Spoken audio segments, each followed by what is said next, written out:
to open my chat box. See, I forget to do this stuff. It's too much, Dave. It's too much. Take your time. You do you.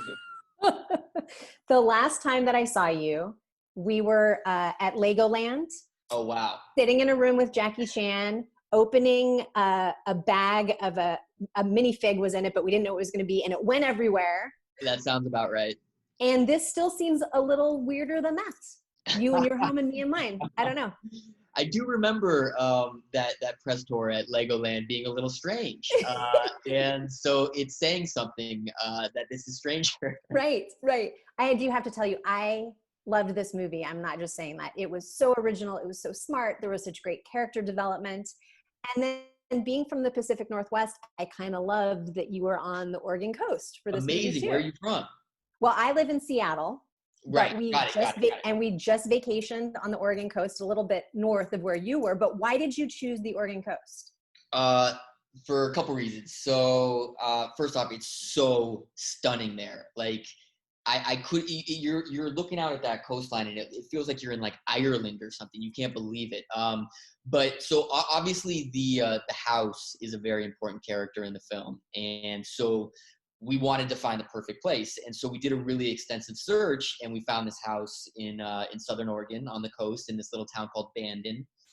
And what was so perfect about it was that the area, like I was saying, it has so much natural beauty that would draw people to want to vacation there. So you understand why the characters would want to go there. But there's also something a little eerie about the area in terms of like the jagged coastline and the fog and the fact that the house really was in the middle of nowhere. Right. I think it is safe to say that Airbnb will not be sponsoring this film in any way. You know what's crazy? And I don't know how much I can say, but we've at least had talks with them about collaborating in a certain way, which is surprising to me, but I also give them a lot of credit for even being open to having conversations about finding creative ways and maybe cheeky ways to like promote this for us and for them. I don't know. I can't say anymore, but we're in talks with them. The new tagline could be like Airbnb, no cameras in your shower, guaranteed. I would not be upset if I saw that when I was trying to rent a home. Okay, I want to ask you a couple things. While you were filming there on the Oregon coast, there are some very specific things that you can get there that I like to enjoy when I go. So I wanted to see if you indulged in any of these things. Great. Cheese curds. No. Okay. Saltwater taffy. Yes, we did. Okay. Bet, what was your favorite flavor?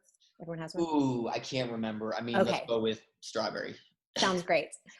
Draft beer from a good microbrewery. Oh yeah, there were some good ones. Okay. Did you buy a stuffed animal or an article of clothing with a sea lion on it? Oh wow. Yes, we did.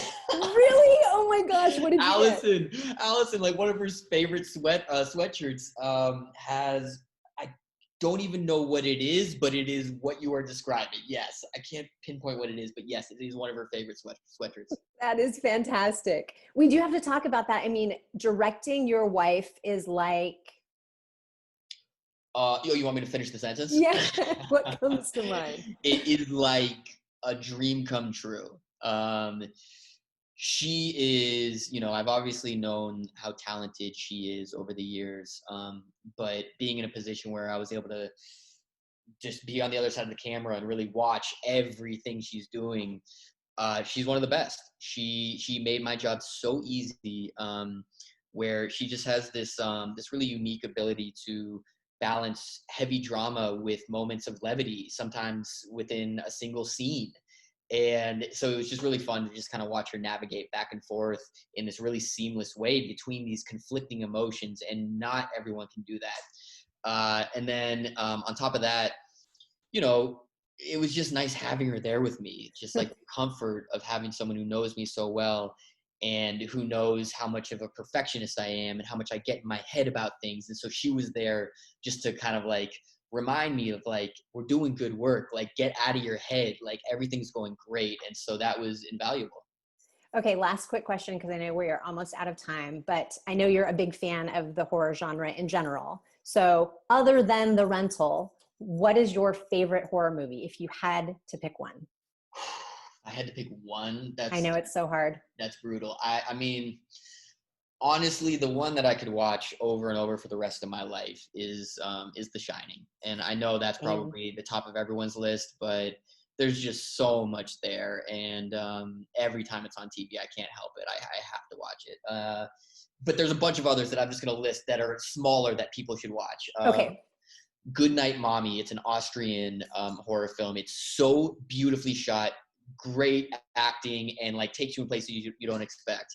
Martha Marcy May Marlene, the director of that, Sean Durkin, he was a producer on my movie, but this movie was such a huge inspiration for The Rental. It's just like a masterclass in tone and atmosphere.